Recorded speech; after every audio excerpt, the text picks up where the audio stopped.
Hello everyone, welcome to Anagani commerce.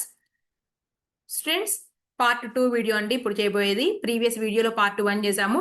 June 2026 CMA inter financial accounting paper నుంచి MCQs part 1 వీడియోలో చేస్తే, ఇప్పుడు part 2 video వచ్చేటప్పటికి మనం సెక్షన్ బి నుంచి సెకండ్ క్వశ్చన్లో ఏ, అలాగే ఈ వీడియోలో సెకండ్ క్వశ్చన్లో బి, ఈ రెండు కూడా కవర్ చేద్దామండి. సెక్షన్ బి సెకండ్ క్వశ్చన్లో ఏ 7 మార్క్స్, అలాగే సెకండ్ క్వశ్చన్లో బి 7 మార్క్స్. ఏమి ఇచ్చారో ఒకసారి చూద్దాం మనం. సెకండ్ క్వశ్చన్లో ఏ క్వశ్చన్గా ఒకసారి ఫస్ట్ మనం కిందకు వచ్చేసేయండి. ఇదిగోండి, ఏం అడిగారు అనే దానికి మనం తెలుసుకోవాలంటే ఇట్లా కింద చూడడమే. Prepare machinery account for the 3 years assuming the year ends on 31st March అన్నమాట. అంటే ఫినాన్షియల్ ఇయర్ని అకౌంటింగ్ ఇయర్గా ఇచ్చారు. అంటే 1/4తో స్టార్ట్ అయ్యి 31st 3తో ఎండ్ అయ్యేటటువంటి పీరియడ్ ఇది. క్లియర్? నెక్స్ట్ సమ్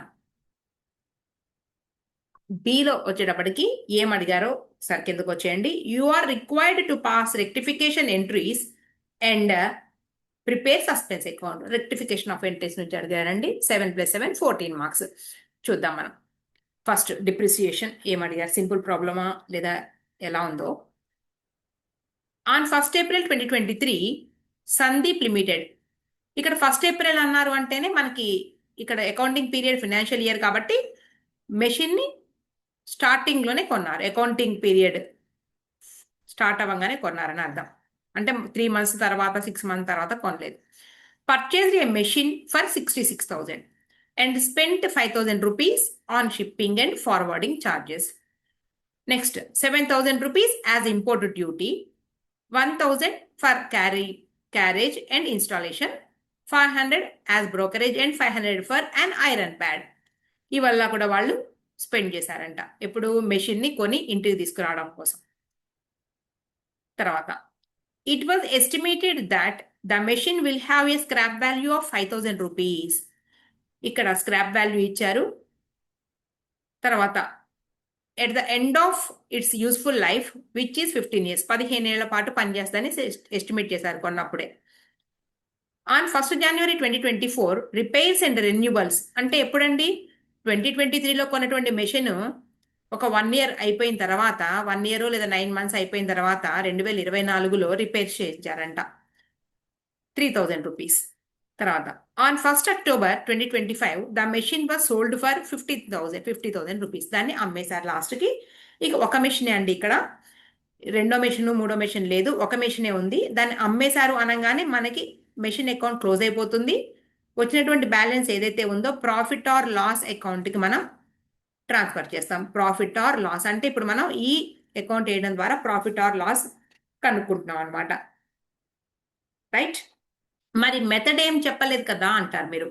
ఇక్కడ క్లియర్గా చెప్పారు. ఎస్టిమేటెడ్ యూస్ఫుల్ లైఫ్ ఇచ్చి ఇక్కడ రెసిడ్యువల్ వాల్యూ ఇచ్చారనగానే మనకి ఏం మెథడ్ అనేది చెప్పాల్సిన అవసరం లేదండి. ఇదేంటి అంటే fixed instalment method or straight line method, okay, or original cost method అనమాట. సరే, ఇక్కడ చాలా చాలా ఎక్స్పెన్సెస్ ఇచ్చారు. ఏ ఎక్స్పెన్స్ యాడ్ చేయాలి, ఏది యాడ్ చేయకూడదు అంటే మెషిన్ కొన్నప్పుడు దాన్ని ఇన్స్టాలేషన్ ఛార్జెస్ కానివ్వండి, అట్లాగే దాని బ్రోకరేజ్ కానివ్వండి, ఇంపోర్ట్ డ్యూటీ కానివ్వండి, ఏవైతే ఉన్నాయో మెషిన్ కొన్నప్పుడు at the time of purchasing A machine expenses ఏవైనా ఇంకర్ చేస్తే అవన్నీ కూడా మనం ఈ 66,000 రూపీస్ పర్చేస్ చేసినటువంటి కాస్ట్ ఏదైతే ఉందో దీనికి యాడ్ చేయాలి. యాడ్ చేస్తేనే మనకి total cost of the asset వస్తుంది. తర్వాత ఒక 9 నెలల తర్వాత 3,000 రూపీస్ ఖర్చు చేయాల్సి వచ్చిందంటండి రిపేర్స్కి. దీన్ని మాత్రం మనం అసెట్ వాల్యూలో, అసెట్ కాస్ట్ ఆఫ్ ది అసెట్లో ఇంక్లూడ్ చేయకూడదు. ఇది రెవెన్యూ నేచర్ అనమాట. ఇది రెవెన్యూ నేచర్. దీనికి ఎంట్రీ ఏంటి అంటే repairs and renewals account debit, repairs and renewals account debit to cash or bank account రాస్తామండి. మెషిన్కి ఎటువంటి సంబంధం లేదు. అంటే కాస్ట్ ఆఫ్ ది అసెట్లో ఇంక్లూడ్ చేయకూడదు. రైట్? సరే, మనల్ని అయితే ఫస్ట్ మెషినరీ అకౌంట్ ఏమన్నారు, మనం ముందు మెషినరీ అకౌంట్ ప్రిపేర్ చేద్దాము. డ్రా చేద్దాం. చూడండి ఫార్మాట్. ఒక నిమిషం.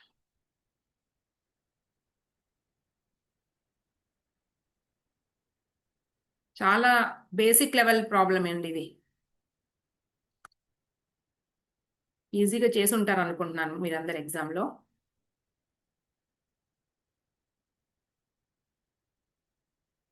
ఓకే, స్టార్ట్ చేద్దాం. Machinery account.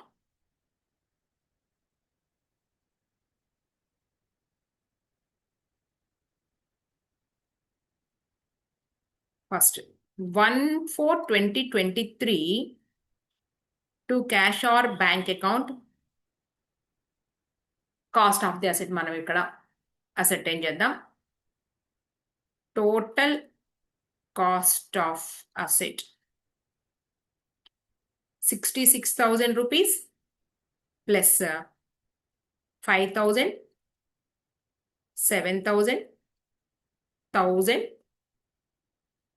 ఇవన్నీ కూడా ఇంపోర్ట్ డ్యూటీ కావచ్చు, తర్వాత ఇన్స్టాలేషన్ ఛార్జెస్, తర్వాత బ్రోకరేజీ, ఐరన్ ప్యాడ్ అన్ని కలిపండి ఇవి. ఈ టోటల్ అమౌంట్ ఒకసారి చూద్దామండి. కాస్ట్ ఆఫ్ అసెట్ వచ్చేస్తుంది. క్యాల్సి తీసుకుందాం. 66,000 plus 5,000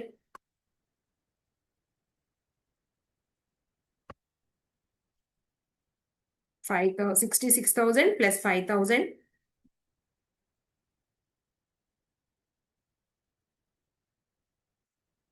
plus 7,000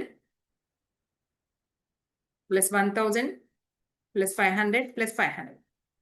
total cost of asset వచ్చి నీకు 80,000 రూపీస్.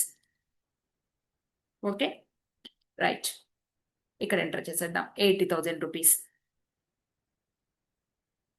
ఇయర్ ఎండింగ్ ఎప్పుడు మనకి 31/3/2024 by depreciation account.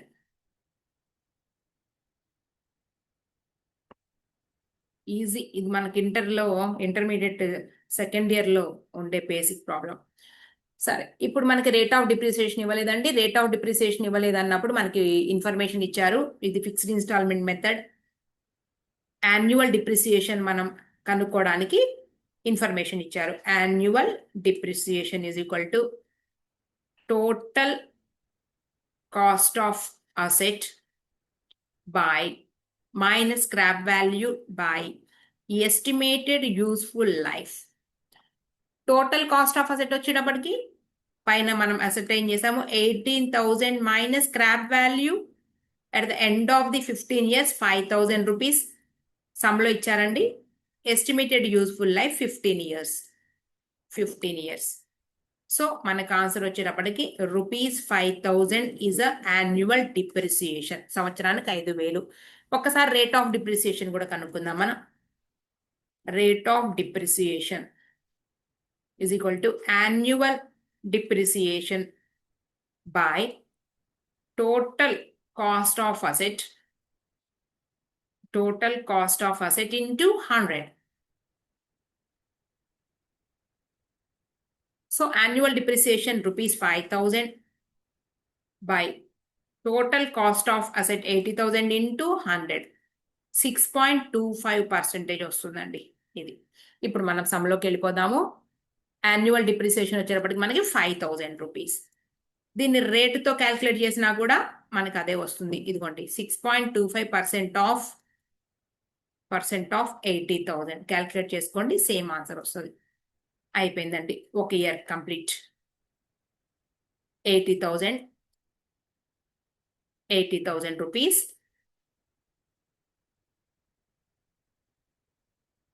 Same date by balance carried down 75,000 1/4/2024 to balance brought down. వీళ్ళు మధ్యలో 2024 జనవరిలో ఎక్స్పెన్స్ చేశారు 3,000. దీన్ని తీసుకోకూడదండి, వదిలేసేయండి. మనం ఎప్పటిదాకా చేయాలి అంటే అమ్మేటప్పటిదాకా చేయాలి. డేట్ ఆఫ్ సేల్ ఎప్పుడు అంటే 1 October 2025. సో ఈ ఇయర్ కూడా మనం మామూలుగా రాసేయండి 31/3/2025 by depreciation account. Fixed instalment method కదండి, పైన ఎంతైతే రాసామో మనం మళ్ళీ స్పెషల్గా రాయాల్సినటువంటి అవసరం లేదు. యాన్యువల్ డిప్రిసియేషన్ ఎంతైతే ఉందో దాన్ని రాసాం.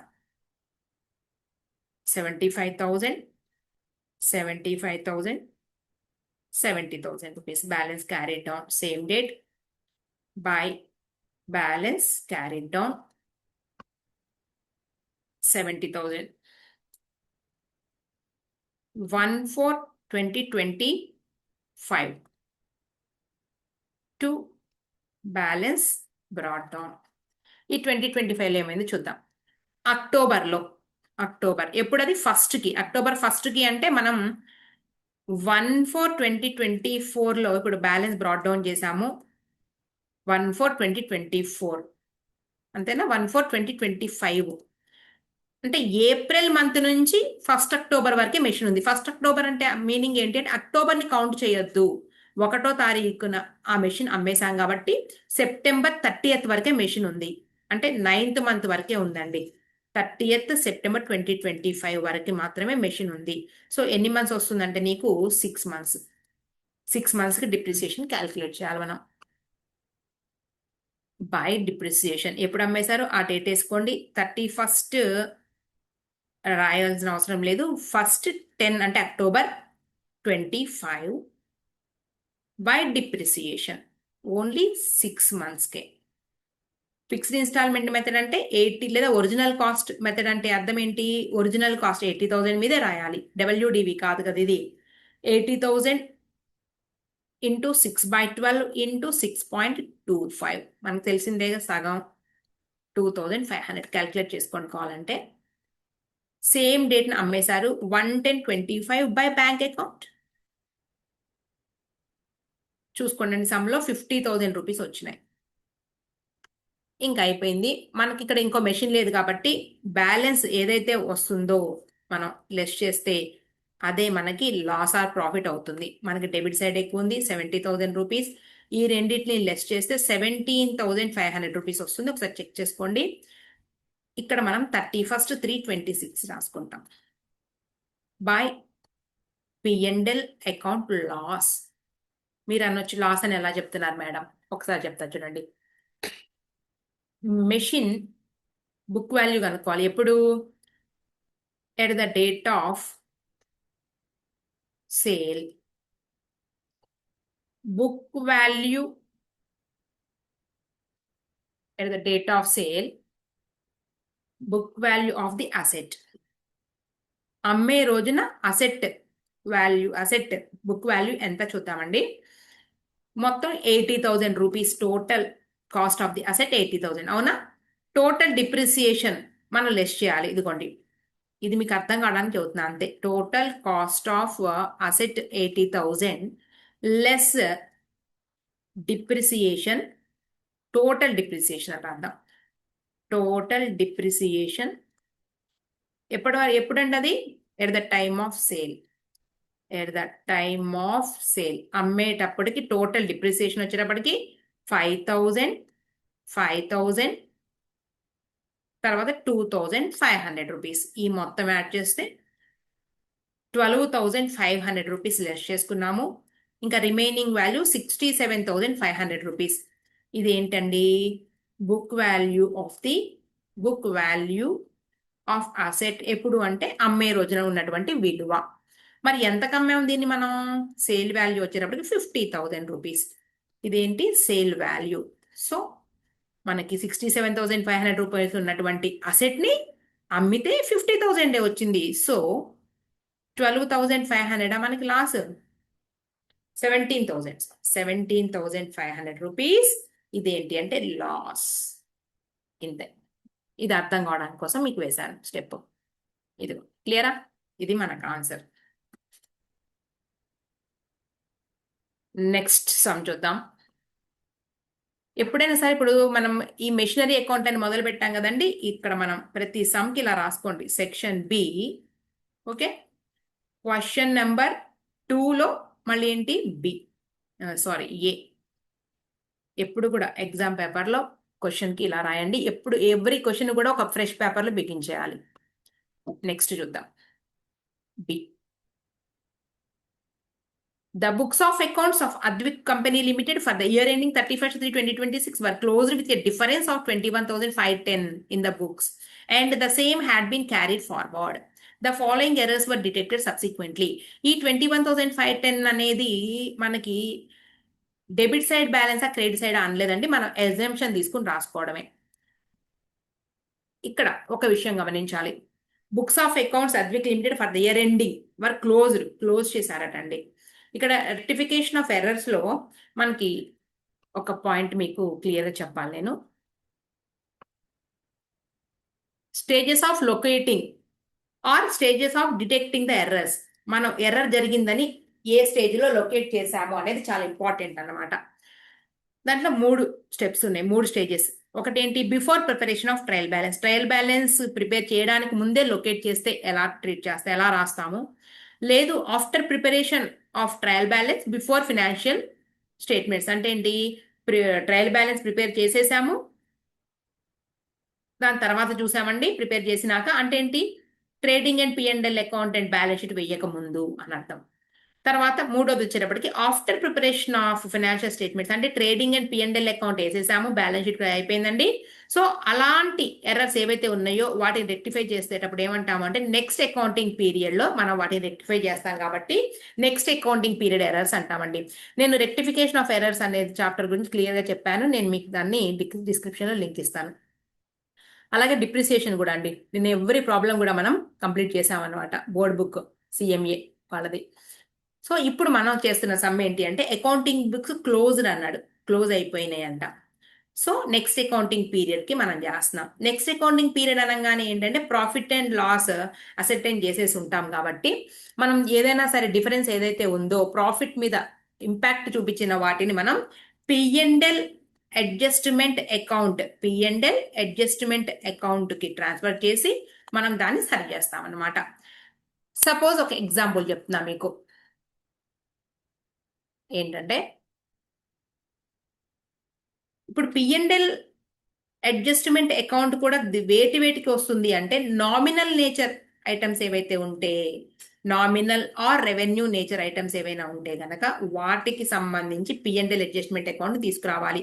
నామినల్ నేచర్ అనగానే మనకు ఫినాన్షియల్ స్టేట్మెంట్స్ లో అసలు ఏం రాస్తామండి, ఫినాన్షియల్ స్టేట్మెంట్స్ లో ట్రేడింగ్ అండ్ P&L అకౌంట్, తర్వాత బ్యాలెన్స్ షీట్ రాస్తాం. నామినల్ నేచర్ అన్ని రాసేది ఎక్కడండి అంటే రెవెన్యూ నేచర్ కి సంబంధించి అన్ని రాసేది ట్రేడింగ్ అండ్ P&L అకౌంట్ రాస్తాము. అంటే మనకి ఇప్పుడు P&L అడ్జస్ట్మెంట్ అకౌంట్ ని వేటికి తీసుకురావాలి అంటే ట్రేడింగ్ అండ్ P&L అకౌంట్, అంటే నామినల్ నేచర్ ఐటమ్స్ ఏవైనా ఉంటే వాటిని P&L అకౌంట్ అడ్జస్ట్మెంట్ ద్వారా మనం రెక్టిఫై చేస్తాము. P&L అడ్జస్ట్మెంట్ అకౌంట్ అనగానే ఇక్కడ మనకి ఇంకోటి తెలియాలి, ఎప్పుడైనా సరే మనకి ప్రాఫిట్ ఏ బ్యాలెన్స్ చూపిస్తుంది తెలుసుకోవాలండి. ప్రాఫిట్ ఎప్పుడు కూడా మనకి క్రెడిట్ బ్యాలెన్స్ చూపిస్తుంది, ప్రాఫిట్ క్రెడిట్ బ్యాలెన్స్. అలాగే లాస్ అయితే కనుక డెబిట్ బ్యాలెన్స్. క్లియరా? ఇది ఎందుకు చెప్పారనేది మీకు సమ్లోకి వెళ్ళినాక అర్థమవుతుంది. ఇప్పుడు ఒక ఎగ్జాంపుల్ చెప్తున్నా నేను. ఇక్కడ ఏమన్నారు అంటే ఒక పాయింట్, ట్రాన్స్పోర్టేషన్ ఛార్జెస్,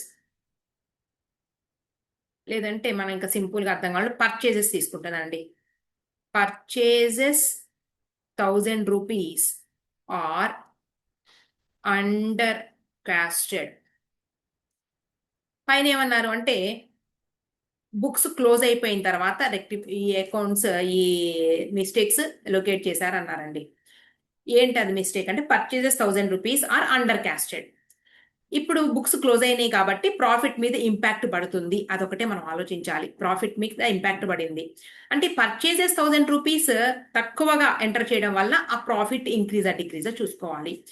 మీకు పర్చేజ్ అనగానే మనం ట్రేడింగ్ అండ్ P&L అకౌంట్లో రాస్తామండి, అవునా? పర్చేస్ అకౌంట్ అనగానే ఇక్కడ డెబిట్ సైడ్ రాస్తాము. అంటే డెబిట్ సైడ్ ఒక 1,000 రూపీస్ తక్కువగా రాసేసరికి డెబిట్ సైడ్ అనగానే మనం అంతా కూడా ఎక్స్పెన్సెస్ సైడ్ ఒక రకంగా చెప్పాలండి. ట్రేడింగ్ అండ్ P&L అకౌంట్లో ఎక్స్పెన్సెస్ సైడ్ అనుకుందాం. సో 1,000 రూపీస్ తక్కువగా రాయడం వలన ఏమైందంటే ఎక్స్పెన్సెస్ సైడ్ ప్రాఫిట్ అనేది ఏమైంది, ఇంక్రీజ్ అయింది, అవునా? అంటే తప్పుగా ప్రాఫిట్ అనేది 1,000 రూపీస్ ఎక్కువగా కనిపిస్తుంది. ఇప్పుడు దాన్ని మనం రెక్టిఫై చేయాలి అంటే P&L అడ్జస్ట్మెంట్ అకౌంట్కి ట్రాన్స్ఫర్ చేయాలి. సో మనం ఏమని రాస్తాము అంటే ఇక్కడ P&L అడ్జస్ట్మెంట్ అకౌంట్ అంటే ప్రాఫిట్ పెంచాలి. సో దాని ప్లేస్ ఎక్కడ ప్రాఫిట్ పెంచాలి అంటే దాని ప్లేస్ క్రెడిట్ చేస్తేనే పెరుగుతుంది P&L అడ్జస్ట్మెంట్ అకౌంట్. మరి పైన ఏమి రాయాలి? ఈ అండర్ క్యాస్టెడ్, ఓవర్ క్యాస్టెడ్ వీటన్నిటికీ కూడా ఏంటి అంటే ఒక అకౌంట్ మీద మాత్రమే ఇంపాక్ట్ చూపించింది కాబట్టి మనం ఏంటంటే వన్ సైడ్ ఎర్రర్స్ అనమాట వీటిని. సో సస్పెన్స్ అకౌంట్ని వీటికి జతగా తీసుకొస్తాం. ఎవ్రీ డెబిట్కి క్రెడిట్ ఉండాలి కాబట్టి ఒక సస్పెన్స్ అకౌంట్ తీసుకొస్తాం. అందుకని సస్పెన్స్ అకౌంట్ అనే దాన్ని డెబిట్ బ్యాలెన్స్ అయినా కావచ్చు, క్రెడిట్ బ్యాలెన్స్ అయినా కావచ్చు, ఇలా చేస్తామండి. రైట్, ఇట్లా అనమాట. నామినల్ అకౌంట్ కి సంబంధించిన ఏమైనా ఉంటే P&L account P&L adjustment account కి ట్రాన్స్ఫర్ చేసి రాసుకోవడమే, అంతే. చూద్దాం, నేను క్లియర్ గా చెప్పాను మీకు. ఇప్పుడు మొత్తం మళ్ళీ చెప్పాలంటే క్వశ్చన్ పేపర్ లో చాలా టైం టేకింగ్ కాబట్టి నేను చెప్పటం లేదు. కావాలంటే మీరు రెక్టిఫికేషన్ ఆఫ్ ఎర్రర్స్ మీద ఒక 2 hours క్లాస్ చేద్దాం. ఫస్ట్ వన్ చూద్దాం, చూడండి. Return outward book was under cost by 100 rupees. Return outward అనగానే అసలు ఏంటండి? పర్చేజ్ రిటర్న్స్ అండి అవి. మనం కొన్నటువంటి సరుకు రిటర్న్ చేసేస్తే అని అర్థం. ఇప్పుడు ట్రేడింగ్ అకౌంట్ తీసుకోండి. ఈ 100 రూపీస్ని యాక్చువల్గా ట్రేడింగ్ అకౌంట్లో పర్చేసెస్ నుంచి లెస్ చేయొచ్చు, లేదా దాన్ని క్రెడిట్ సైడ్ అయినా రాయొచ్చు. సరే, క్రెడిట్ సైడ్ రాయలేదు. ఎంత? 100 రూపీస్ని రాయలేదు, లేదా ఒక 100 రూపీస్ తక్కువగా రాశారు. ట్రేడింగ్ అకౌంట్లో నీకు 100 రూపీస్ తక్కువగా రాశారు అంటే trading and P&L account credit side అనగానే ఇన్కమ్, అవునా? ఒక 100 రూపీస్ ఇన్కమ్ తగ్గడం వల్ల ఏమవుతుందండి? ప్రాఫిట్ తక్కువగా చూపించారు, ప్రాఫిట్ తక్కువగా రాయడం జరిగింది. ఇప్పుడు నువ్వు దాన్ని సరిచేయి. ఇప్పుడు దాన్ని సరిచేయాలి అంటే దాని ప్లేస్ ఏంటండి? ప్రాఫిట్ ని మనం ఎంటర్ చేయాలి అంటే, ప్రాఫిట్ ని పెంచాలి అంటే P&L అడ్జస్ట్మెంట్ అకౌంట్ కి క్రెడిట్ ఇస్తే సరిపోతుంది. మరి డెబిట్ ఏం రాయాలండి? ఇది ఒక అకౌంట్ లోనే తప్పు జరిగింది కాబట్టి సస్పెన్స్ అకౌంట్ ని దీని జతగా తీసుకురావడమే. ఈ క్వశ్చన్ నెంబర్ వేద్దామండి ఇక్కడ మనం. సెక్షన్ బిలో 2లో బి క్వశ్చన్, రైట్. ఇది దేంట్లో రెక్టిఫై చేస్తాం మనం? Journal proper or general journal proper. Subsidiary books లో ఆ పైన ఎడిట్లో రాని మనం లాస్ట్ దాంట్లో రాస్తాం కదండి, జర్నల్ ప్రాపర్లో. అది మనకి ఫస్ట్ ఎంట్రీ ఏమని రాస్తున్నాం మనం? Suspense account debit 100 rupees to P&L adjustment account 100 rupees over. Next చూద్దాం. 1,500 rupees being the total of discount column on the credit side of the cash book was not posted. ఒక్కసారి చూద్దాం. Cash book కదా, cash book అనగానే receipt, payment. Credit side అంటే payment side discount కాలంలో తక్కువగా కూడారట. Discount కాలం అనగానే ఏంటి? పేమెంట్ తగ్గింది. ఇక్కడ పేమెంట్ డిస్కౌంట్ కాలం అంటే ఏంటి? ఎప్పుడు ఇది ఇస్తారండి? ఇప్పుడు క్రెడిట్ సైడ్ అంటే ఏంటి? పేమెంట్ సైడ్ డిస్కౌంట్ అనగానే మనం పే చేయాల్సినటువంటి అమౌంట్ మనకు తగ్గిపోయింది. పేమెంట్ తగ్గిపోయింది అంటే మనకి డిస్కౌంట్ వచ్చింది అంటే డిస్కౌంట్ రిసీవ్డ్. అర్థమవుతుందండి? Discount received. ఇక వచ్చేసేయండి ఇక్కడ P&L అకౌంట్కి. ట్రేడింగ్ అండ్ P&L అకౌంట్కి వచ్చేస్తే డిస్కౌంట్ రిసీవ్డ్ అనేది ఏంటి? మనకి ఇన్కమ్ సైడ్ క్రెడిట్ సైడ్ రాసుకుంటాము. డిస్కౌంట్ రిసీవ్డ్ అనేది క్రెడిట్ సైడ్ రాస్తాము. మరి అది అండర్ కాస్టింగ్ ఓవర్ కాస్టింగ్ అంటే అసలు నాట్ పోస్టెడ్ అంటే క్రెడిట్ సైడ్ రాయలేదు. ఒక 1,500 రూపాయలు అంటే మనకి ప్రాఫిట్ మీద ఇంపాక్ట్ పడింది, ప్రాఫిట్ తక్కువగా చూపించారు. ఇప్పుడు దాన్ని నువ్వు సరిచేయి. So P&L adjustment account credit ఇవ్వు. టు P&L అడ్జస్ట్మెంట్ అకౌంట్ కు క్రెడిట్ ఇచ్చి 1,500 రూపీస్ క్రెడిట్. మరి డెబిట్ ఏంటండి? దానికి ఒక అకౌంటే తప్పు జరిగింది కదా, కాస్టింగ్ లో మిస్టేక్ అంటేనే ఒక అకౌంట్ లో తప్పనే ఇక్కడ అర్థం. అయిపోయింది. Next 6,000 rupees being the cost of purchase of office furniture was debited to purchase account. ఇక్కడ ఒక అకౌంట్ లో మాత్రమే కాదండి, ఫర్నిచర్ అకౌంట్ కి రాయలేదు, పర్చేస్ అకౌంట్ కి రాశారు. సో ఇక్కడ సినిమాలోకి సస్పెన్స్ అకౌంట్ అవసరం లేదు, ఫర్నిచర్ అకౌంట్ కి డెబిట్ ఇద్దాము.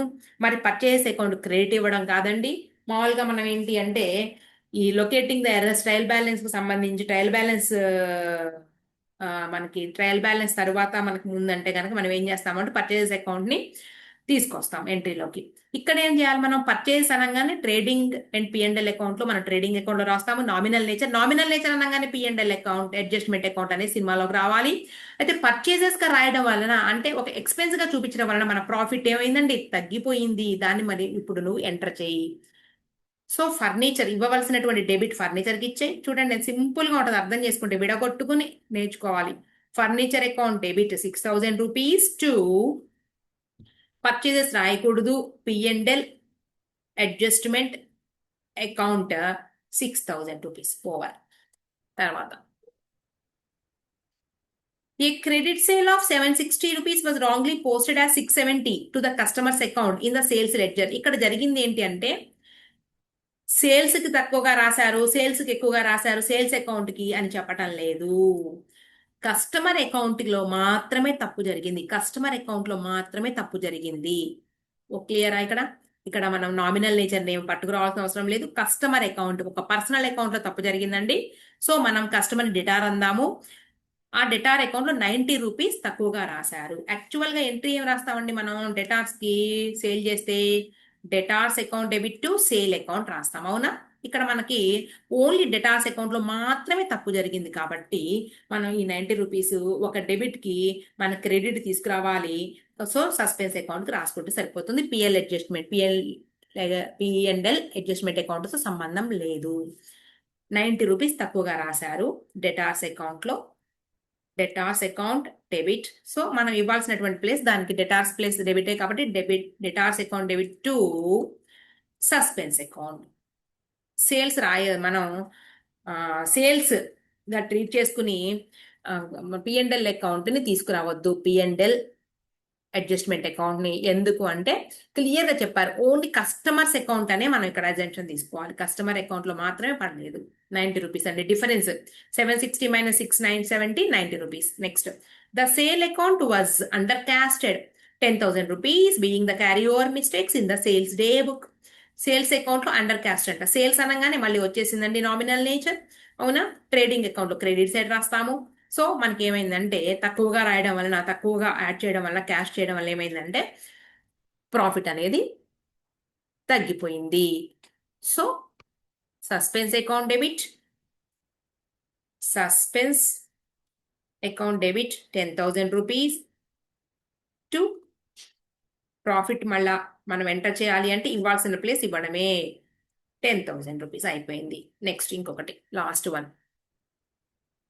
Closing stock was overcasted by 10,000 rupees being casting error in the schedule of inventory. Okay, యాక్చువల్గా క్లోజింగ్ స్టాక్ మనం ఏం చేస్తాము, ఒక చోట ట్రేడింగ్ అకౌంట్ లో క్రెడిట్ సైడ్ రాస్తాము, తర్వాత దాన్ని అసెట్ గా ట్రీట్ చేస్తాము, బ్యాలెన్స్ లో రాసి, అవునా? సో ఇప్పుడు క్లోజింగ్ స్టాక్ అనేటటువంటి 10,000 రూపీస్ ఎక్కువగా రాయడం వలన మనం ఆల్రెడీ క్లోజింగ్ స్టాక్ అనేది మన అసెట్ ఎక్కువగా రాయడం వలన దాని ప్లేస్ ఏం చేయాలని తగ్గించడం కోసము క్లోజింగ్ స్టాక్ ని క్రెడిట్ చేసుకుంటాము. ఓకే, అయితే దీన్ని ట్రేడింగ్ అకౌంట్ లో ఎక్కువగా రాయడం వల్ల ట్రేడింగ్ అకౌంట్ ఎటు రాస్తాము, క్రెడిట్ సైడ్ రాస్తాం క్లోజింగ్ స్టాక్ ని. దాని వల్ల ఏమైంది, ప్రాఫిట్ అనవసరముగా ఎక్కువగా కనబడింది. సో మనం P&L అడ్జస్ట్మెంట్ అకౌంట్ ని మనం ఆ 10,000 రూపీస్ ని రైట్ ఆఫ్ చేయడానికి ప్రాఫిట్ ని డెబిట్ చేస్తున్నాము తగ్గించడం కోసం. P&L adjustment account debit 10,000 rupees. Closing stock లో ఎక్కువగా రాశారు కాబట్టి దాన్ని రైట్ ఆఫ్ చేయడానికి క్లోజింగ్ స్టాక్ అనేటటువంటి అసెట్ ఏదైతే ఉందో డెబిట్ బ్యాలెన్స్ దీన్ని క్రెడిట్ చేస్తున్నాము. నల్లిఫై అయిపోద్ది అనమాట దాని ఎఫెక్ట్. ఇలా రాసాం. ఇప్పుడు రాసిన తర్వాత ఇప్పుడు మనం సస్పెన్స్ అకౌంట్ అయిపోతున్నాం. సస్పెన్స్ అకౌంట్ మనకి బ్యాలెన్స్ ఇచ్చారండి, ఇది డెబిట్ ఇచ్చారా క్రెడిట్ ఇచ్చారా అనేది ఏం చెప్పలేదు కాబట్టి మనం నోట్ రాద్దామండి. ఓకే, డిఫరెన్స్ మనం ట్రీటెడ్ యాజ్ బ్యాలెన్స్ వచ్చేటప్పటికి ఈ సస్పెన్స్ అకౌంట్ లో నేను క్రెడిట్ బ్యాలెన్స్ గా తీసుకున్నాను కాబట్టి నోట్ రాయొచ్చు మనం కింద. నోట్ పెట్టేసి డిఫరెన్స్ ట్రీటెడ్ యాజ్, మనకి ఇవ్వలేదు కాబట్టి మనం ఇలా నోట్ రాస్తే సరిపోతుంది. నేను క్రెడిట్ బ్యాలెన్స్ గా తీసుకున్నాను కాబట్టి అలా రాశాను. 21,510. ఇక మిగిలినవన్నీ సస్పెన్స్ అకౌంట్ ఎక్కడెక్కడ ఉన్నాయో చూసుకోవడం, రాయడమే. ఇదిగోండి, suspense account debit to P&L account 100 rupees to P&L adjustment account 100 rupees. Next 1,500 కూడా ఇంతే same to P&L adjustment account 1,500. Next point, ఇది రాదండి ఇప్పుడు సస్పెన్స్ అకౌంట్ లేదు కాబట్టి రాదు. Next 90 rupees debtors account debit to suspense account కాబట్టి by 90 rupees credit side by debtors account 90. Next suspense account debit to P&L account 10,000 rupees. 10,000 to P&L account, adjustment account. ఇంకేమైనా ఉన్నాయో చూడండి. లాస్ట్ వన్ రాదండి, suspense account ఏం లేదు దీంట్లో. So balance చేద్దాం. Total 26 కాదు, 21,600 రూపీస్. 21,600 రూపీస్. ఇక్కడ 1,600 ఇక్కడ వరకు 10,000 అంటే 20,000 అంతేనా? 10,600 లెస్ చేయాలా? 11,600. ఒకసారి చూద్దాం క్యాన్సిల్ తీసుకుని. 21,600 మైనస్ 1,500 మైనస్ 100 రూపీస్ మైనస్ 10,000 అండి. 10,000 రూపీస్ ఇది. Okay, to balance carry down. ఇది మనకు ఆన్సర్. ఇంతే, వాళ్ళు చెప్పలేదు కాబట్టి నేను క్రెడిట్ బ్యాలెన్స్గా తీసుకుని ఇలా చేశాను. అందుకే నోట్ రాసామన్నమాట. ఎలా అయినా మనం తీసుకోవచ్చు. మనకు ఒకసారి సజెస్టెడ్ ఆన్సర్స్ వచ్చినా చూసుకుందాము. డెబిట్ బ్యాలెన్స్గా తీసుకుంటే కనుక మనకి ఇంకో అమౌంట్ పెరుగుతుంది. 10,000కి ఈ ఈ యాడ్ అయ్యి మనం ఇటు సైడ్ రాసుకుంటాం కదా. డెబిట్ బ్యాలెన్స్గా తీసుకుంటే మనం సజెస్టెడ్ ఆన్సర్స్ వచ్చినాక ఒకసారి చెక్ చేసుకుందాము. ఇప్పటికైతే ఇలా చేసాం దీన్ని క్రెడిట్ బ్యాలెన్స్గా తీసుకుని. ఓకే అండి, మనం ఇప్పుడు సెక్షన్ బి నుంచి సెకండ్ క్వశ్చన్లో ఏ అలాగే బి కంప్లీట్ చేసాము. ఇది పార్ట్ 2 వీడియో.